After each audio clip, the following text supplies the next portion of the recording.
మహిళల ఆత్మగౌరవం కోసమే డ్వాక్రా సంఘాలు తీసుకొచ్చామని ముఖ్యమంత్రి చంద్రబాబు అన్నారు. అన్ని కార్యక్రమాల్లో డ్వాక్రా సంఘాల మహిళల పాత్ర కీలకమైనదని సీఎం ప్రశంసించారు. రాష్ట్ర ప్రభుత్వం ఆధ్వర్యంలో అంతర్జాతీయ మహిళా దినోత్సవం ఘనంగా జరిగింది.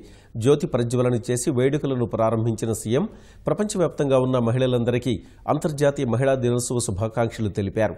మహిళల అభ్యున్నతికి రాష్ట్ర ప్రభుత్వం నిరంతరం కృషి చేస్తుందని చంద్రబాబు అన్నారు.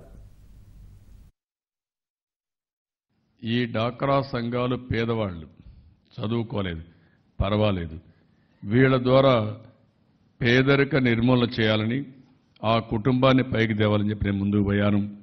ఈరోజు నేను గర్వంగా చెప్పగలుగుతున్నా, భవిష్యత్తులో ఈ డ్వాక్రా సంఘాల ద్వారా ఈ రాష్ట్రాన్ని ప్రపంచంలోనే ఒక అగ్రస్థానంలో పెట్టే బాధ్యత నేను తీసుకుంటాను. ఇది మహిళా సాధికారత కూడా. ఈరోజు మీరు ఒకసారి చూస్తే మొత్తం పసుపు కుంకుమ పెట్టాం.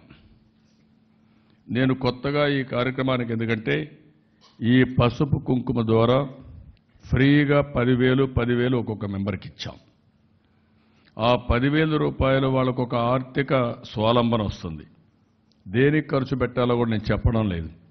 మీరు ఫ్రీగా పెట్టుకోండి, మీకు నచ్చిన వ్యాపారం చేయండి, నచ్చిన పని చేయండి, అవసరమైతే దేనికైనా మీ అవసరానికి ఖర్చు పెట్టుకోమని ఒక అన్నగా ఈరోజు 1 కోటి మంది ఆడబిడ్డలకి పసుపు కుంకుమ పెట్టామంటే దాని మీద నా ఆశీస్సులు ఇచ్చాను, ఆశీర్వాదాలు పంపించాను. మీకు శక్తి సామర్థ్యాలున్నాయి, మీరు కష్టపడండి, మీకు అండగా ఉంటామని చెప్పాం. ఈరోజు ఒక ఆర్డినరీ మహిళ ఒక ఎక్స్ట్రాడినరీ శక్తిగా తయారయ్యారంటే అనునిత్యం వాళ్ళు ఆలోచించే విధానం, వాళ్ళు చేసిన సాధన అని చెప్పి కూడా నేను మీకు తెలియజేస్తున్నా. ఈరోజు నాకు ఎంత ఆనందంగా ఉందంటే, మొన్ననే పసుపు కుంకుమ కింద 2,500 రూపాయలు ఇచ్చాం. ఈరోజు మళ్ళీ 3,500 రూపాయలు 98 లక్షల మందికి వాళ్ళ అకౌంట్లో డబ్బులు పడింది. నేరుగా అంతర్జాతీయ మహిళా దినోత్సవ సందర్భంగా ఇది ఈ ప్రభుత్వం మహిళలను ఆదుకున్న విధానం.